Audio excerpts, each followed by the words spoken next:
बिस्मिल्लाहिर्रहमानिर्रहीम, अस्सलाम वालेकुम। चैप्टर नंबर 7 और हमारे पास ये वीडियो है और इसका पार्ट है 3।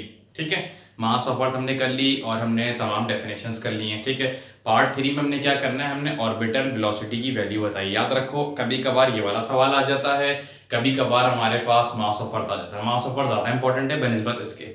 अच्छा, ऑर्बिटल वेलोसिटी है क्या हमारे पास? ऑर्बिटल वेलोसिटी है ये कि अर्थ के इर्द गिर्द कोई एक आर्टिफिशियल सैटेलाइट या एक नेचुरल सैटेलाइट घूम रहा है। ठीक है, वो जिस स्पीड से घूम रहा है ना, हमें उसकी वैल्यू बतानी है। बेसिकली ऑर्बिटल वेलोसिटी की हमें बेसिकली क्या बतानी है? The velocity of an artificial satellite, यानी कि स्पीड आर्टिफिशियल सैटेलाइट की, और नेचुरल सैटेलाइट यानी कि या तो नेचुरल सैटेलाइट की विच moves around the earth at a specific height, जो अर्थ के अराउंड घूम रहा है एक स्पेसिफिक हाइट पे, उसकी हमें वेलोसिटी फाइंड आउट करके बतानी है। ठीक है, यानी कि उसकी स्पीड बतानी है कि वो किस स्पीड से चल रहा है। ठीक है, ये तो मंजन तुम खुद ही लिख दोगे, इसका तो मसला नहीं है। मैथमेटिकल एक्सप्रेशन पे आओ, जो कि थोड़ी सी इंपॉर्टेंट चीज है। उसमें चंद बातें हैं, वो मैं ब्लू मार्कर से जो चीजें कर देता हूँ वो बड़ी इंपॉर्टेंट बात होती है। ये क्या है? We consider a satellite of mass m. हमने एक अज्यूम कर लिया, हमने तमाम डेरिवेशन ऐसे ही शुरू किए। Consider a body, let a body, suppose a body. हमने क्या किया? We consider a satellite having mass m, small m, क्योंकि यहां पर अभी कैपिटल एम की भी एक मंजन आना है। तो we consider a satellite of mass m, small m, moving in an orbit. हमने ये भी बता दिया, हमने पहले तो ये बताया कि भाई हमने एक अदर सैटेलाइट लिया है, ठीक, उसका मास हमने अज्यूम किया एम, बात क्लियर हो गई। दूसरी बात हमने फौरन ये रख दी कि भाई वो जो सैटेलाइट है वो जिस ऑर्बिट पे घूम रहा है ना, उस ऑर्बिट का जो रेडियस है वो स्मॉल आर है। हमने ये भी बता दिया। ठीक हो गई, दो लाइनों में दो बातें हमने अपनी अज्यूम कर ली। उसके बाद हमने एक ओरिजिनल बात बताई, वो क्या थी? The gravitational force of attraction between the satellite and the earth provide necessary centripetal force. What is centripetal force? थोड़ा सा बैक पे आए, पिछली वीडियो पे, पार्ट 1 पे। वो ताकत जो किसी चीज को मजबूर करे कि तुम इर्द गिर्द इसके घूमते रहो। जिस तरह अर्थ सन के इर्द गिर्द घूम रही है, अल्लाह ताला ने उसको बाउंड किया हुआ है। जिस फोर्स के जरिए बाउंड किया हुआ है वो सेंट्रिपिटल फोर्स है। यही बात हो रही है, the gravitational force of attraction between satellite and the earth. Earth और सैटेलाइट के दरमियान जो फोर्स है, जो ताकत है, जो उसको अट्रैक्ट कर रही है, जो उसको घूमने में मजबूर कर रही है, वो है सेंट्रिपिटल फोर्स। यानी बात भी क्लियर हो गई। अब आ जाओ अगली बात पे। इफ एम ई, पहले वाले एम, ये मास ऑफ द सैटेलाइट है जो हमने मतलब सिर्फ अज्यूम किया है। If m e is the mass of earth, ये हम निकाल चुके हैं। एम ई अगर मास ऑफ द अर्थ है, then according to Newton's law of gravitation, अगर मैं बोलता हूं कि एम ई मास ऑफ अर्थ है, जो कि होता है, तो न्यूटन्स लॉ ऑफ ग्रेविटेशन के मुताबिक जो उसका फॉर्मूला है वो हमने ऐसे ही उतार देना है, यानी कि F is equal to capital G m1 m2 upon r square. ठीक हो गया, ये तो हमने पढ़ा था न्यूटन्स लॉ ऑफ ग्रेविटेशन में। इस फॉर्मूले में यहाँ पे चेंजिंग क्या आएगी? बेसिकली दो m है, m1 m2, और देखा जाए तो यहां पर भी दो m है, ये भी एक m है और ये भी एक m है। दो मास है ना, एक तो अर्थ का मास, एक सैटेलाइट का मास। तो हमें m1 और m2 में हमें उसको फिट करना है कि मास ऑफ अर्थ को फिट करना है और सैटेलाइट के मास को फिट करना है। हमने क्या किया अगले स्टेप में? F तो एज इट इज रहने दिया, कैपिटल G भी एज इट इज रहने दिया, नहीं छेड़छाड़ की। m1 की जगह पे मास ऑफ अर्थ पुट कर दिया और m2 की जगह पे इस वाले सैटेलाइट का मास पुट कर दिया। ठीक हो गया, और आर स्क्वायर ऐसे रहने दिया बिकॉज रेडियस इसका भी आर था, यहां पर भी आर है, तो कोई हमें प्रॉब्लम नहीं होनी चाहिए। हमने इसको नाम दे दिया, ये है इक्वेशन नंबर 1। ठीक हो गया। उसके बाद हमने एक और बात की, हमने ये भी पढ़ा है, according to the centripetal force. मैंने तुम्हें ये बात सेंट्रिपिटल एक्सेलरेशन के डेरिवेशन में बताई थी। According to centripetal force f c, यानी कि सेंट्रिपिटल फोर्स, ये किसके बराबर होता है? ये फॉर्मूला हमने, तुम पार्ट 1 में देखोगे तो याद आ जाएगा। एफ सी यानी कि centripetal force is equal to m v square upon r. ये वाली बात हो गई यहां तक कंप्लीट, और ये बन गई क्वेश्चन नंबर 2। अब हमने अगले पार्ट में करना क्या है? हमने करना ये है कि ये, अच्छा याद रखो, सेंट्रिपिटल फोर्स ले लो, इलेक्ट्रोमैग्नेटिक फोर्स ले लो, ग्रेविटेशनल फोर्स ले लो, कुछ भी ले लो भाई, फोर्स फोर्स है। ये वाली फोर्स दोनों चीजें हैं बराबर, सिर्फ और सिर्फ थोड़ा सा घुमाने के लिए, थोड़ा सा गैम्बल करने के लिए वो छोटा सा कभी कभार सी लगा देते हैं, सेंट्रिपिटल फोर्स बना दिया, ग्रेविटेशनल फोर्स बना दिया, इलेक्ट्रोमैग्नेटिक ई लगा देंगे, छोटा सा इलेक्ट्रोमैग्नेटिक फोर्स बन गई। फोर्स सारी एक ही है। तो तुम क्या करोगे? ये क्वेश्चन नंबर 2 है, सॉरी ये क्वेश्चन नंबर 1 है, ये क्वेश्चन नंबर 2 है। तुमने करना क्या है? तुमने इन दोनों को आपस में कराना है कंपेयर। कंपेयर कैसे कराएंगे, एक बार इसकी वैल्यू लिखेंगे और एक तरफ इसकी वैल्यू लिखेंगे, दोनों चीजें हो जाएंगी कंपेयर। कैसे होगा कंपेयर, आइए तो मैं दिखाता हूं कि वो हमने कंपेयर किस तरह करना। ठीक है, ये पहले देखते हैं।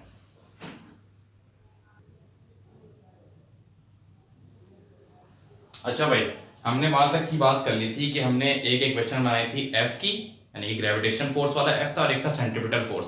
मैंने तुम्हें ये बोला था कि दोनों चीजें सेम है, हमने दोनों इक्वेशन को कंपेयर कराना है। हम कंपेयर कैसे कराते हैं, हमने लाइन लिखी कंपेयरिंग इक्वेशन 1 एंड 2। अगर तुम थोड़ा सा पीछे करो, रिवाइंड करो, तो एक इक्वेशन 1 बनी थी, एक इक्वेशन 2 बनी थी। हमने दोनों को कराया कंपेयर। कंपेयर कैसे होगा, ये देखिए, ये रहा centripetal force is equal to capital f. ठीक है, ये हमने कर दिया इसको कंपेयर। अब हमने क्या किया, जो सेंट्रीपिटल फोर्स की वैल्यू थी वो हमने यहां पे लिखी, यानी कि mv² अपॉन आर, और जो कैपिटल फोर्स की वैल्यू थी, यानी कि सॉरी कैपिटल एफ की वैल्यू थी, वो थी capital g m upon r square, वो हमने यहां पे लिखी। दोनों चीजों को कंपेयर, यानी कि आमने सामने करना। अब क्या हुआ, ये m और ये m कैंसिल हो गया, हमने पहले कैंसिल करा दिया। बेसिकली ये चीज यहां पे हो रही है मल्टीप्लाई, यहां पे आके होगी डिवाइड, इन द एंड उसने कैंसिल ही होना है, हमने पहले ही करा दिया। ये r यहां पर एक है, यहां पर दो है, ये स्क्वायर इस वाले r से खत्म हो गया। हमारे पास बचा क्या, हमारे पास बचेगा v² is equal to capital G me upon r, और इसको मैंने नाम दे दिया इक्वेशन नंबर 3 का। देखो आहिस्ता आहिस्ता हम ऑर्बिटल वेलोसिटी की तरफ आ रहे हैं। बेसिकली हमने v को एक तरफ कर दिया, यानी कि वेलोसिटी निकालनी है ना, तो आहिस्ता आहिस्ता हम लोग उस पोजीशन में पहुंच रहे हैं। अब जो बात है इसको सुन लो। अब क्या बात है, जो स्मॉल g है इसकी, जिसकी हमने वैल्यू लिखते हैं 9.8 मीटर पर सेकंड स्क्वायर, या स्मॉल g की हमने वैल्यू 10 मीटर पर सेकंड स्क्वायर भी ली है चैप्टर नंबर 3 के न्यूमेरिकल्स में। ठीक है, मास ऑफ अर्थ में हमने इसकी वैल्यू ली थी 9.8 मीटर पर सेकंड स्क्वायर। सही है, उसका बेसिकली फॉर्मूला क्या होता है, उस वैल्यू को हम लाते कहां से हैं, उस वैल्यू को हम लाते हैं यहां से। कैसे लाते हैं, if g is the acceleration due to gravity at the position of satellite, यानी कि g जो है वहां पे वो ग्रेविटी की वैल्यू है, उस सैटेलाइट की पोजीशन पे ग्रेविटी जो है वो स्मॉल g है। तो स्मॉल g की जो फॉर्मूला होता है ना स्मॉल g का, वो होता है capital G me upon r का स्क्वायर। ठीक है, ये हमारे पास स्मॉल g की एक तो वैल्यू होती है 9.8 मीटर पर सेकंड स्क्वायर। ठीक है, वो हम वैल्यू की बात नहीं कर रहे, वो वैल्यू आती कहां से, किस फार्मूले से आती, वो इस फार्मूले से आती वाला फार्मूला हमने यहां पे लिख दिया। ठीक हो गया। अब हमने क्या किया, हमने यहां पर r था 2 बार, मैं अगर इसको इस तरह 2 बार लिख दूं तब भी कोई हर्ज नहीं होना चाहिए, इस तरह लिख दूं तब भी कोई हर्ज नहीं होना भाई, मतलब नहीं होना चाहिए। बेसिकली फिजिक्स की डेरिवेशन में मेरी मर्जी है, मैं जहां से चीज लाऊं। अच्छा, जहां से चीज लाऊं की मुराद क्या है, मुझे आखिर में जो वैल्यू लानी है ना, मैं उसके लिए कुछ ना कुछ तरमीम, कोई ना कोई एडिटिंग कर सकता हूं। मैंने इसीलिए इस r स्क्वायर को यहां पे 2 बार r मल्टीप्लाई दिखा दिया। ठीक हो गया। अब आगे चलो, ये जब 2 बार नीचे r था, एक r यहां पे यहां से उठा और इसके साथ हो गया जाके मल्टीप्लाई, और ये वैल्यू बन गई है gr is equal to capital G me upon r, और मैंने इसको नाम दे दिया क्वेश्चन नंबर 4 का। सही है, ये gr की वैल्यू जो है, तो तुम थोड़ा सा अगर अपना जहन लगाओ तो ये जो gr की वैल्यू आ रही है ये यही आ रही है, यानी capital G me upon r, ये इस gr की वैल्यू आ रही है। मैंने क्या किया, मैंने इक्वेशन 3 को अपने तरीके से लिखा। कैसे लिखा, इक्वेशन 3 अभी थी v² is equal to capital G me upon r, लेकिन देखा जाए तो ये बराबर है इस gr के। मैंने क्या किया, v² इज इक्वल टू इसकी जगह पर ये किसके बराबर था वो मैंने लिख दिया स्मॉल gr। ठीक हो गया। अब मैंने क्या किया, मुझे वेलोसिटी चाहिए, मुझे v² नहीं चाहिए, मुझे सिंपल v चाहिए। तो मैं स्क्वायर हटाने के लिए मैथ मुझे ये बताती है कि सिंपल सा रूल है, taking root on both sides. मैंने दोनों साइड्स पे रूट ले लिया, जैसे ही रूट लिया इसका स्क्वायर तो गया, हमारे पास बचा क्या, v is equal to under root gr बन गया। अब एक और कहानी बोल रहे हैं, अब मुझे ये बोल रहे हैं कि भाई अज्यूम करो कि वो जो सैटेलाइट अर्थ के गिर्द घूम रहा था वो अर्थ से बहुत ज्यादा करीब आ गया है। इतना करीब आ गया मतलब आप कह लो कि मतलब बिल्कुल साथ आ गया है। तो अब जो मैं रेडियस लूंगा, मैं क्यों ना रेडियस ऑफ द अर्थ ले लूं, बिकॉज वो जब उसके इतने ज्यादा करीब आ गया है तो मैं r की जगह पर r e ले सकता हूं, मैं रेडियस ऑफ अर्थ को भी ले सकता हूं। एक तरीके से दोनों ने आपस में शराकतदारी कर ली है, दोनों ने आपस में पार्टनरशिप कर ली है, यानी कि उसकी चीज ये ले रहा है बासानी। तो उसने क्या किया, if satellite is revolving very near to the earth, earth के बहुत ज्यादा करीब आ गया, तो हमने क्या किया, हमने इस वाले r की जगह पर हमने r e ले लेना है, क्योंकि अब हम ये कह रहे हैं कि ये दोनों बिल्कुल एक जैसे लग रहे हैं। तो रेडियस की जगह हमने ले लेना रेडियस ऑफ अर्थ, और अब हम इसके अंदर वैल्यूज पुट करेंगे। इसके बाद जो होगा वो आखिरी होगा, उसका ऑर्बिटल वेलोसिटी कंप्लीट हो जाएगी हमारे पास। ठीक है,